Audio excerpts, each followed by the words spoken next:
for the mock exam. I just share it with you. I think I've done a couple of questions for exam. I mean, my questions personally have been selected for the exam purposes, but I'm not sure what's coming up next. I mean, my last one that came out was on meta-analysis. So let's go through an example of meta-analysis and how would you appraise it in exam setting. Be mindful that sometimes we can still do repeat papers. Kita tak repeat question, kita repeat types of study lah kan. So maknanya even though dah keluar, if you go through past years, dah keluar contohnya very recently RCT and meta-analysis, do not disregard those two types of study because it can still come up, because we'll come up with different papers, and even similar paper, similar type of study can have different types of questions as well. Let's say 1 year coming out RCT, another year may come up quasi-experimental, which is partly RCT as well. So they can still go the same process lah. They can still keluar benda yang sama lah. You all boleh dengar saya jelas tak? Saya pakai hotspot je ni, boleh dengar? Am I breaking? No, dengar jelas doktor. Dengar doktor. Dengar jelas kan? Okay. Tapi sebab you all semua nak exam kan? Bukan saya yang nak exam. So I'm hoping that you all yang akan jawab. So saya just akan discuss kalau if there's anything yang mungkin you all tak clear. Don't expect me to give all the answers for you, because I think most of the questions yang ada ni is something that you can look up on yourself kalau you all nak study beforehand lah. Untuk critical appraisal, as you know, there will be two types of questions. Number one, basically statistic component, in which something that even you don't look at the paper, you can still answer it. Even if you don't understand the paper itself, you can still answer it. So questions macam tanya pasal what is selection bias, what is randomization. So these are the things yang can be asked as well. Normally roughly around a quarter of the questions. And then there will be appraisal questions. Appraisal question ni sama ada we want you to interpret the result or comment on the methodology, and ataupun relate the results dengan practicality. So these three types of questions normally will be asked lah. So depending on kat mana, tapi selalunya dia akan ada mixtures of these three types of questions. In exam you'll get extended abstract. You won't have the whole paper for you. So kalau you study paper, if you pick up any paper, you baca dia punya abstract, selalunya you should be able to get the gist of the study. So sebab tu kita bagi abstract saja. Tapi kita bagi extended abstract sebab kita nak you sometimes appraise dia punya methodology. So kita akan expand the methodology part, ataupun kita nak you interpret the results. Hence we will be including some of the results as well. Dan result ni selalunya paling banyak pun maybe 2 tables at most. We won't give you the whole paper or the whole results for you to appraise lah. 20 questions, 30 minutes. So time yourself well.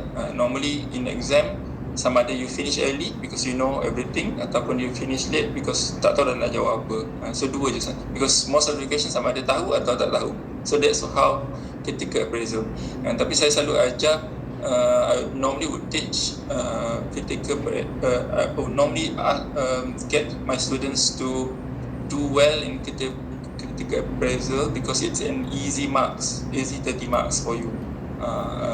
Essay depends. Kalau you like to write and read, normally that can save you as well lah.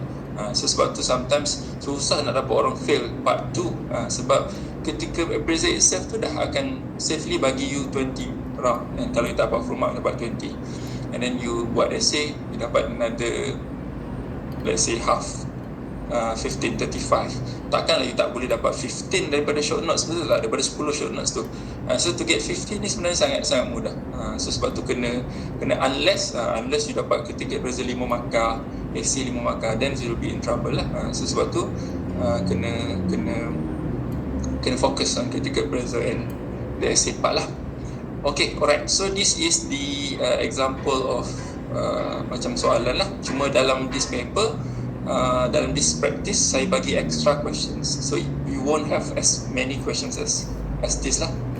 Okay, alright. So shall we go through? Kejap saya nak kena tengok ni siapa nama tak ada. Okay.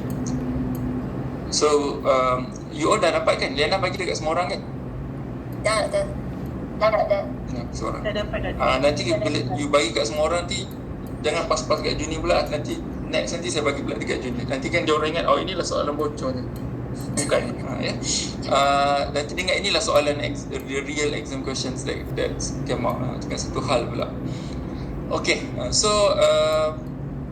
siapa boleh who can just simply summarize to me what is this paper all about? Bila you baca punya abstract, paper ni pasal apa sebenarnya? In a very simple non statistical way lah. Nak tengok you faham ke tak the essence of the paper. Takkan saya nak sebut nama kok, bukan kecil lah. So dah semua. Siapa nak try? In 1 or 2 sentence, paper ni what is it all about sebenarnya?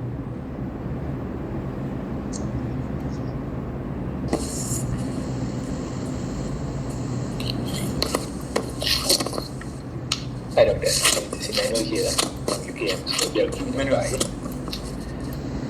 so basically this meta-analysis, right? They're looking at all the studies that are comparing that they all the studies they've included all the RCD studies that is comparing between either low dose tricyclics with placebo or low dose tricyclics with standard dose tricyclics.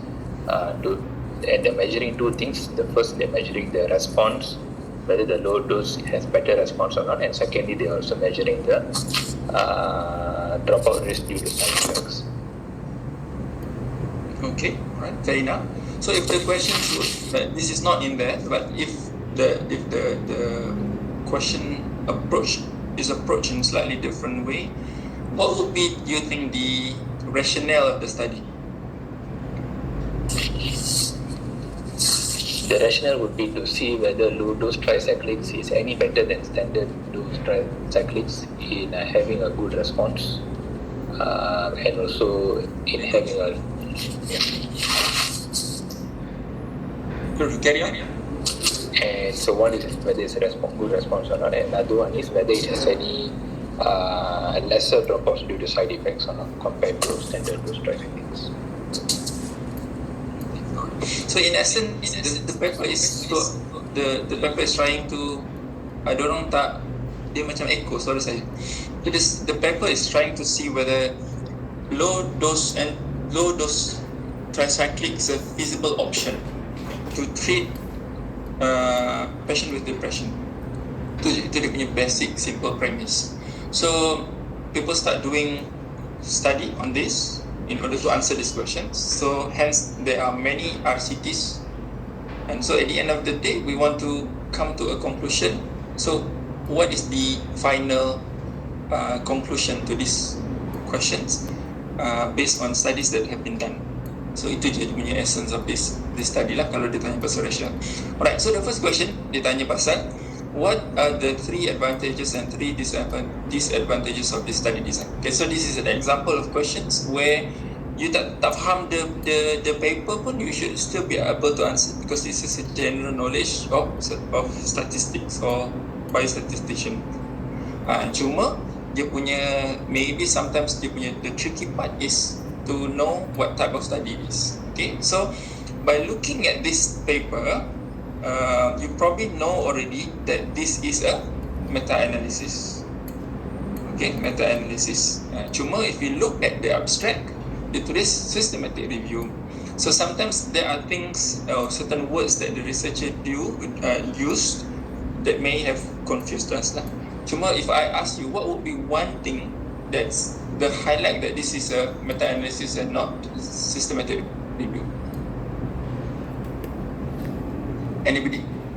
Apa one thing if you look at, if you still confused 50-50, tak tahu this is systematic review ke meta-analysis ke, apa yang ada dalam information provided in this exam paper or exam questions will give way that this is systematic review and not that this is meta-analysis and not systematic review.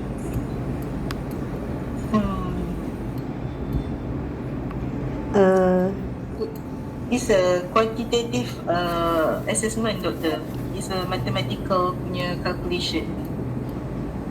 Okay, and how do you know they have that? By seeing the relative risk that given in the study, the outcome itself. Which The result, the which result. specific relative risk? Which specific result?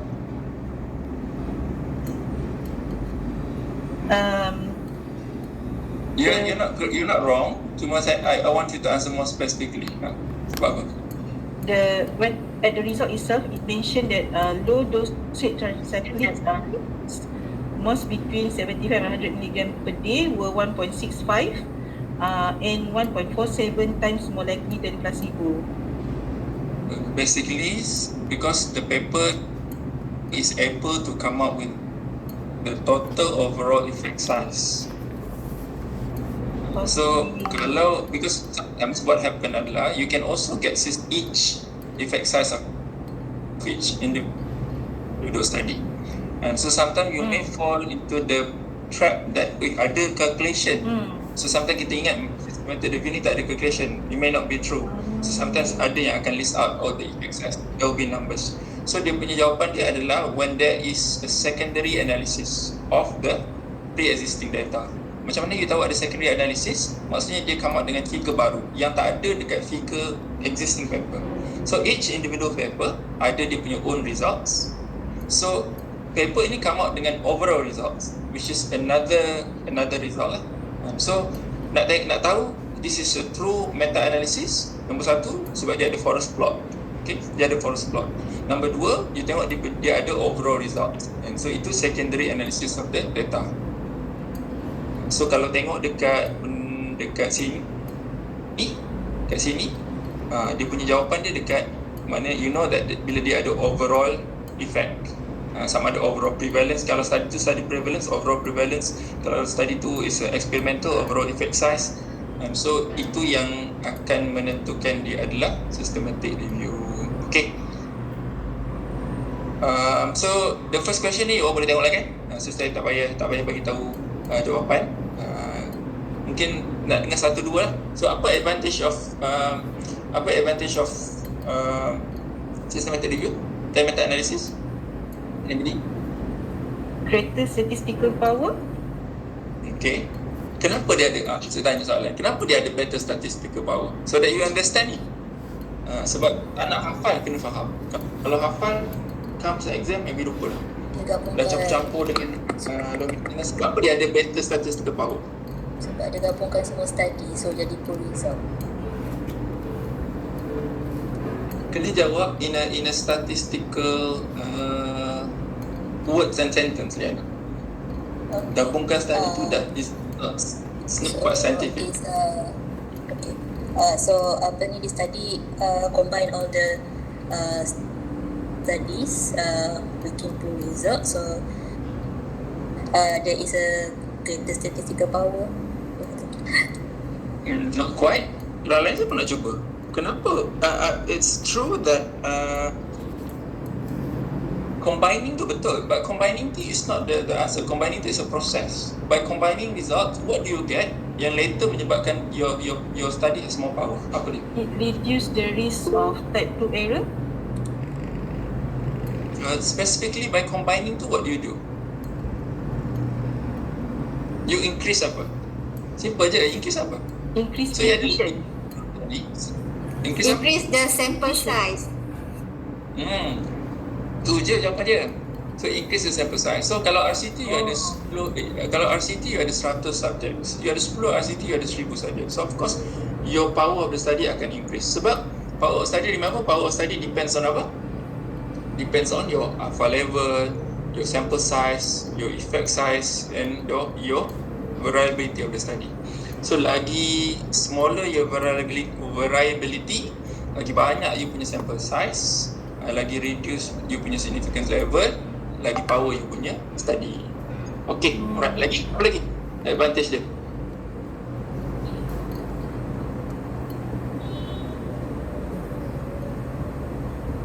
Orang lain. Dah sebut universiti lah ya, boleh ya? Wakil-wakil je. Orang UiTM ada. Ya, ada seorang tu. Apa lagi advantage ya?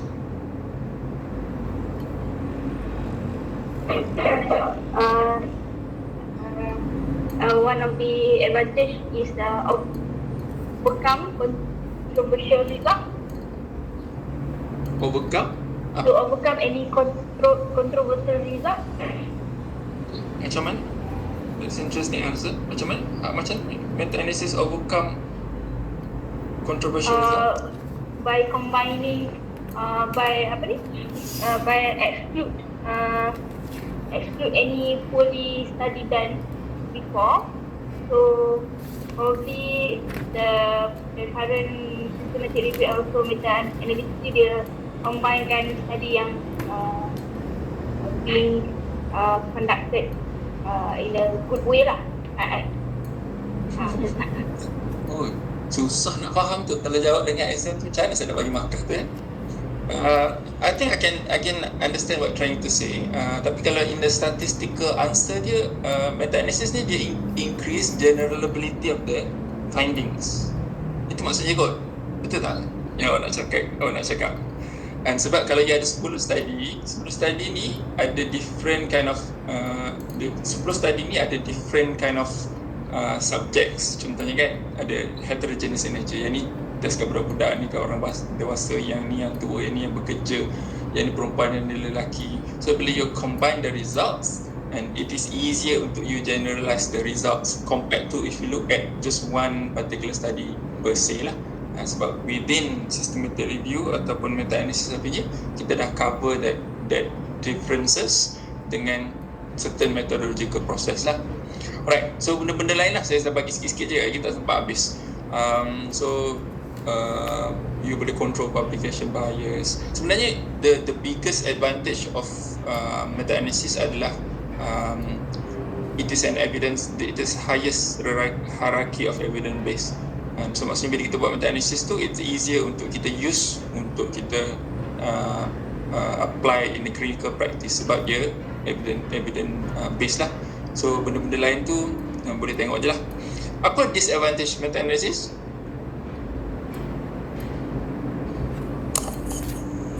Apa disadvantage dia? Time-consuming. Boleh lah, tapi tak semestinya tak. Kalau you punya study tu sikit je, sebenarnya tak dia tak akan time consuming lah. Lagi? Over inclusion of poorly data result. Okay. And then it depends a lot on limitation of individual studies lah. So maksudnya meta-analysis itself tu tak ada masalah. Tapi the biggest problem with meta-analysis adalah whatever your outcome of your meta-analysis will depends on limitation of pre-existing study. Maksudnya the meta-analysis itself tu contingent to apa yang available. Kalau contohnya you have one research questions you want to answer, tapi pre-existing study ada 5 je, dan 5 ni poor quality study. So that means you tak akan boleh menghasilkan meta-analysis yang baik. So bukan masalah meta-analysis, tapi masalah pre-existing study. Dan itulah limitation meta-analysis yang tidak boleh disettlekan. Sebab meta-analysis ni dia guna data orang lain. It's a secondary analysis. So kalau dalam bahasanya the results are affected by affected by limitation from the pre-existing individual studies, or it depends greatly on the available data set. Okay, so soalan yang kedua, name one alternative study design that can be used to answer the research question. Okay, siapa jawab? UKM mana UKM? You kalau lambat tak sempat second paper nanti. Saya ke sini Monday awal. Is it RCT? Okay, betul. RCT ya. Okay, so untuk answer questions yang macam Emmanuel sebut tadi kan, is it effective? Is it feasible to use? So simply RCT should do lah. Okay, number 3, what is the difference between systematic review and meta-analysis? We've answered this. Ini pun you boleh baca saja. Name an example of standardized measure or protocol used to appraise this type of study. Nak jawab?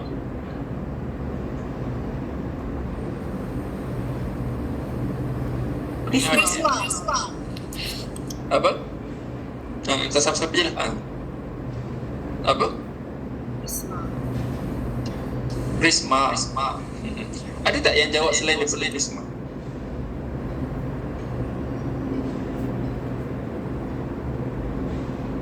Ada. Jawapan dia yang sebenarnya adalah Liana, correct this sebab hari tu pun saya explain you wrongly. The correct answer sebenarnya adalah M star. Okay, Prisma adalah standardized standardized way to present a meta analysis and systematic review. So Prisma ni dia macam dia bagi tahu apa nak kena letak, dekat mana nak kena letak. So it's a standardized or preferred reporting method untuk systematic review and meta analysis. So the correct standard untuk appraise adalah M star, AMSTAR, a measurement tool to assess systematic review. Ini nama dia, M star. Okay, boleh? Alright, number 6. Okay, so name one way in which the author minimize publication bias. Cepat jawab. Dr. I'll try. So they contacted the experts in the field to identify any potential papers that has not been published. Sorry, you're breaking from my side. Yeah, so they contacted the experts in the field to identify any further studies that were done. Contacting that thing.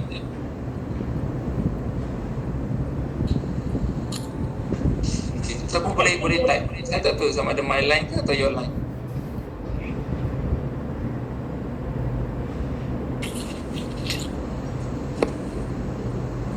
Yeah, maybe I'll try again. Can you hear me? Your line boleh dengar? Siapa tadi tu? Mana? Makan Ya, apa? betul. Orang ni. Pecah-pecah. Kejap. Isa nak jawab.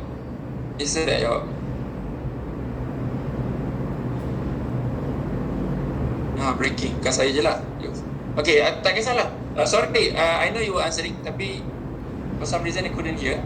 You cannot either repeat or type, or somebody else siapa nak jawab boleh jawab. Macam mana nak reduce publication bias?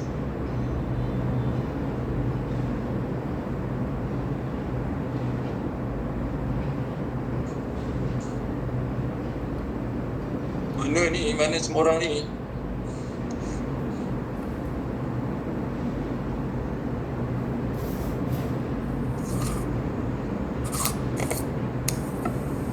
Hi, Prof. Is it I'll just repeat what Immanuel said. When the authors tried to contact the experts in certain specialty and to ask whether any other papers were done on this particular topic. Betul. Thank you. I know somebody else were answering kind of similar answer, tapi sebab saya tak dengar.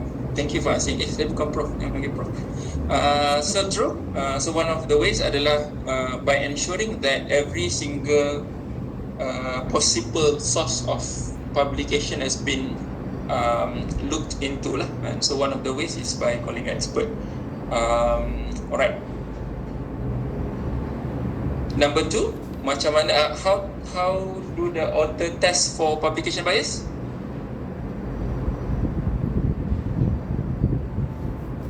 Macam mana test for publication bias? It is not shown in this, tapi this is something that you should have known kalau kita look into meta-analysis. Macam mana? Diana? Funnel plot. Funnel plot. Okay. So what specifically do we look at funnel plot in order for us to know that there's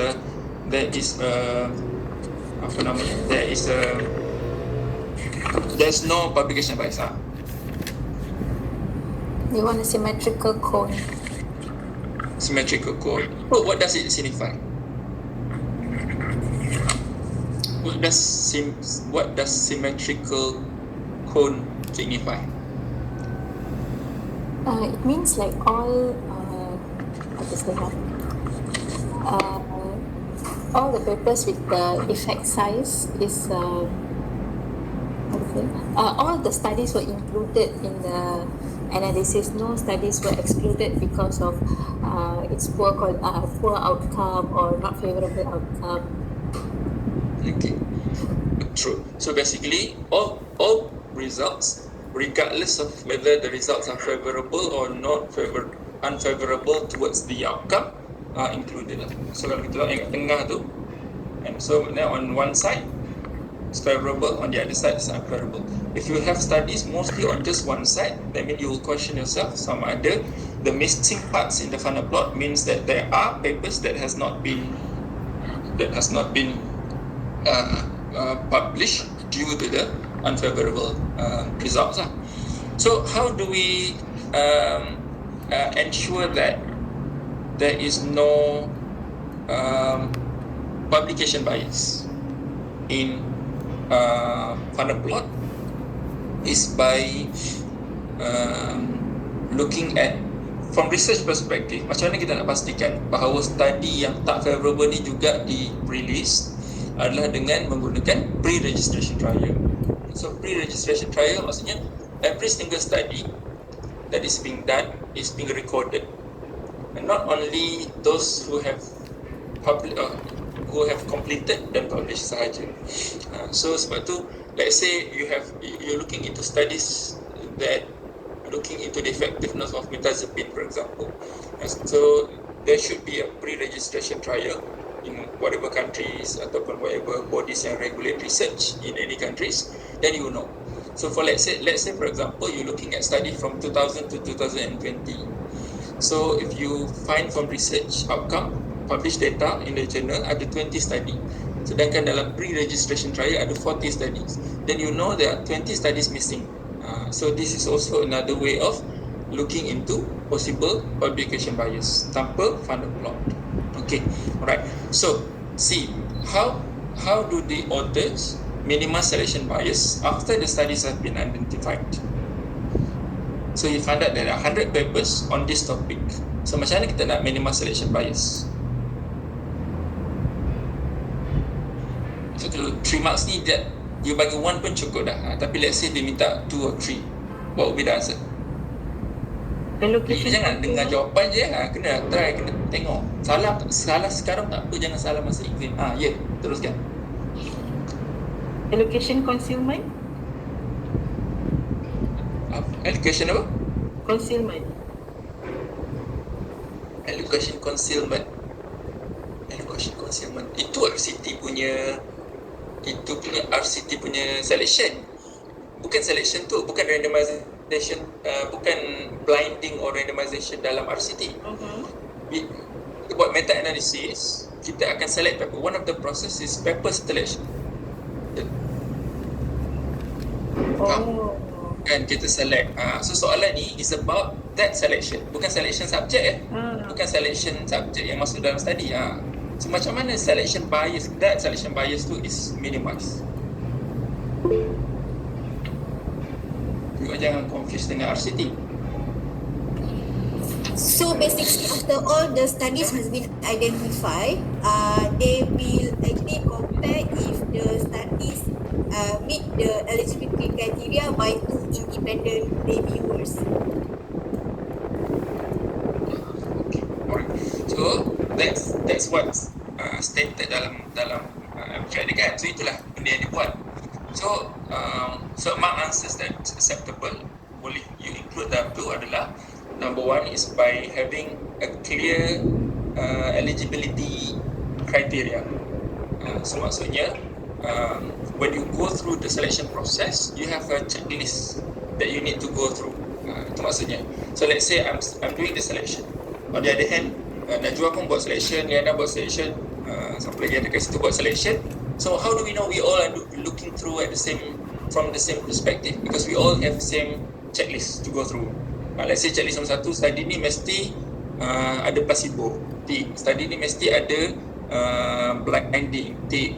So that's eligibility criteria. Alright. Number 2, and you can do it by increasing the number of selection process selectors dalam that study lah. So kalau the meta-analysis have only one selection, maksudnya dia punya selection bias tu is higher compared tu ada dua. Tapi nak even better, macam mana kita nak buat? Kalau you ada dua, macam mana you nak make sure that dua tu betul-betul adalah you buat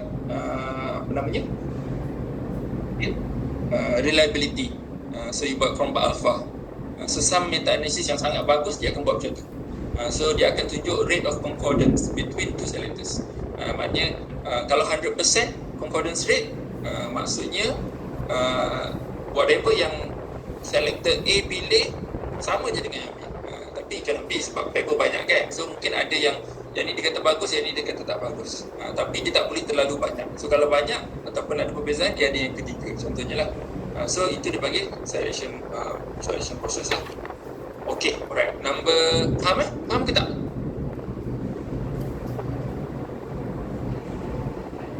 Faham ke tak faham? So basically, it is by having a strict inclusion criteria lah. That's how to minimize the selection bias. So criteria tu one, and then having more than one Independent, more than two SSL. Okay, sure. Yeah. Thanks, Doctor. Alright, carry on. Explain what is meant by clinical heterogeneity and statistical heterogeneity. Siapa nak try? What is this is the term that you will come across specifically dalam meta-analysis. Clinical heterogeneity apa?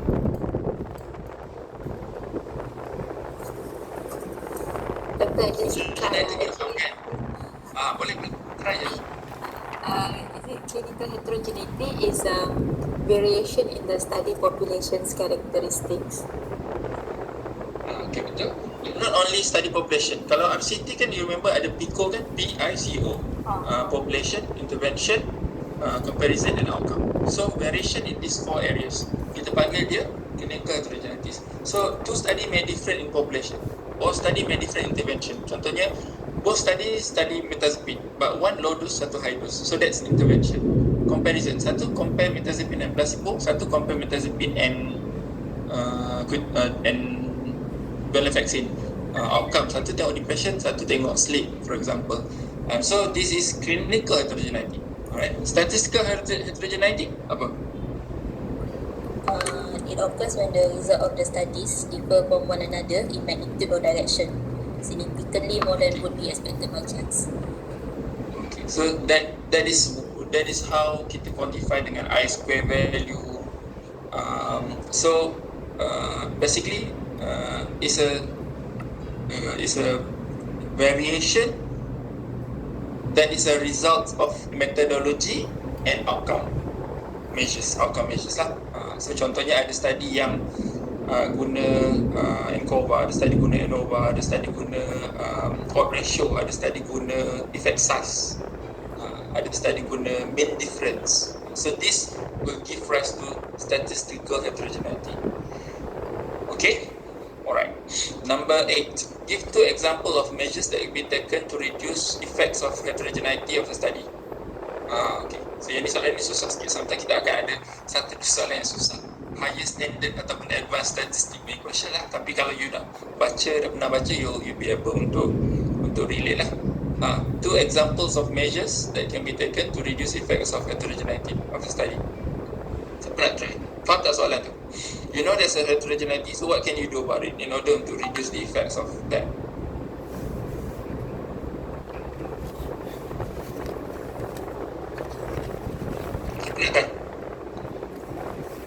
Conducting subgroup analysis, would it be correct, Doctor? Okay. Betul, true. So what subgroup analysis means? Macam mana dia reduce heterogeneity?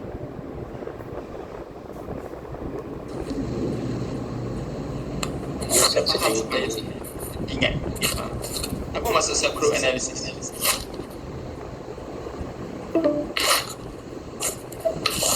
Is it the same as sensitivity analysis?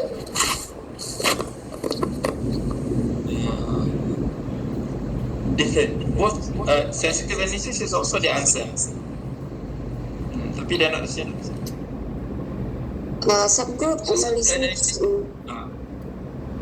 the type of analysis where we break down into different subset of participants. Basically, they share a same characteristic, so we group them into different groups. Is it correct, Dr.? Okay, betul, true. Okay, so subgroup tu maknanya if you think there are certain features dalam other studies yang menyebabkan dia berbeza. Maksudnya other studies yang look into younger population, the studies yang campurkan adult sahaja. So you buat different analysis berdasarkan this group. So if you compare, if you take up just portion of the results, ambil yang umur 18 ke atas sahaja instead of ambil semua study. So you ada contoh lah, you look into 10 study that looking into metazapine. And so ada some study include youth, ada some study tak include youth. And so you buat different. So kalau study, kalau you calculate sekali dengan youth berapa, you keluarkan youth berapa. Okay. Tadi somebody said pasal sensitivity analysis. So sensitivity analysis ni lebih kurang macam tu, tapi bezanya adalah if you have study yang outliers, for example, so you ada 10 study, 8 kata efektif, 2 tak efektif, and so you study macam mana kalau you leave out these 2 study, what would be the outcome of the meta-analysis. Ataupun ada 2 study yang variation dia berbeza sangat, dia ambil elderly for example, so if you leave out this study, what happened to your results. So itu maksud sensitivity analysis. Sensitivity analysis ni maknanya result ni stabil ke tak stabil. So contohnya overall dia bagi tahu metazapine ni very effective. Daripada 10 study ni metazapine very effective. Even you take up 1 study, it's still effective. You take up 3 study, they're still effective. You take up study B, still effective. So that is basically how you show that. Dia macam ni bila kita buat meta-analysis, there's only one thing that can bring down the quality of that. There's only one thing that can bring down the value of that meta-analysis, which is the heterogeneity of your subjects or your samples. Tapi kalau you boleh buat sensitivity analysis, you buat subgroup analysis, you punya result still stable, that means dia punya result tu sangat-sangat sound lah. Okay. So ada satu lagi stratification. So sama je lebih kurang, dia just different analysis, different process of analysis lah. So stratification, sensitivity analysis and subgroup analysis are 3 things that can be used in order to reduce the effect of heterogeneity. Now ada soalan, one question on comment on the heterogeneity of this study. Basically sebenarnya you tak boleh jawab dia soalan sebab dia tak beritahu dia punya I value dia apa. I miss out that value dalam abstract. Tapi ini you kena baca je lah. And so dia 0 to 100. So 100 maksudnya sangat heterogeneous, 0 maknanya homogeneous. So we want lower value lah untuk homogeneous study, untuk make sure that study tu homogeneous. Okay. So as part of selection process, reviewers determine the methodological quality of each paper.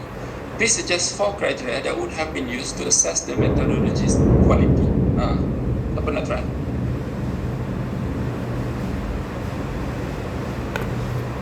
Anybody want to try?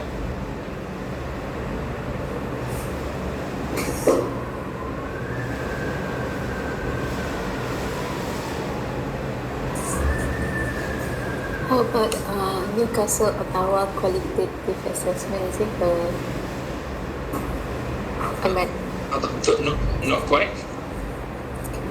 Ada 4 kan unit 4. Remember? Tak tahu. Lain? Senang je, it's very simple. Okay, you fahamkan soalan ni. As part of the selection process, reviewers determine the methodological quality of each paper. Okay, so yang paper yang qualified to be included in this meta-analysis paper apa? What type of paper? Answer me, what type of paper? RCT. Okay. So in a simpler way, basically soalan ni ask apa yang ada dalam RCT tu yang menentukan dia bagus ke tak bagus. Now, would you see that question more easily? Okay, apa jawapan dia? So, apa yang kita tengok ada RCT yang membantu kita menentukan that RCT is good or not. So, that's what this question is. Saja je dia bagi pusing-pusing bagi dia tak ada utawar-utawar dia simple je. Apa? Yang cara blinding betul doktor? Okay, so blending lagi empat. So blending kan, maknanya kalau dia lagi banyak blending lagi bagus. So kalau single blending dengan triple blending, that should have different quality. Lagi Randomization. Lagi Selection criteria. Inclusion, okay, so inclusion and exclusion lagi. Kan kena ada dekat RCT, wajib ada pada RCT. Allocation constraint. Allocation constraint. Allocation minimum boleh juga. Lagi. Dia kena ada apa satu? Dia kena ada RCT tu penting kena ada benda tu. Dia kena ada control lah, control or comparison. Kan? So kalau dia claim RCT tapi dia tak ada control, dia is a quasi experimental, dia punya value dia bawah pada RCT lah. So tak benda tu lah. Sabar. Faham? Okay. Alright. Okay, and then you have this paper I think ada 2 table. Tapi saya bagi 1 table je untuk memudahkan. Alright. So kita tengok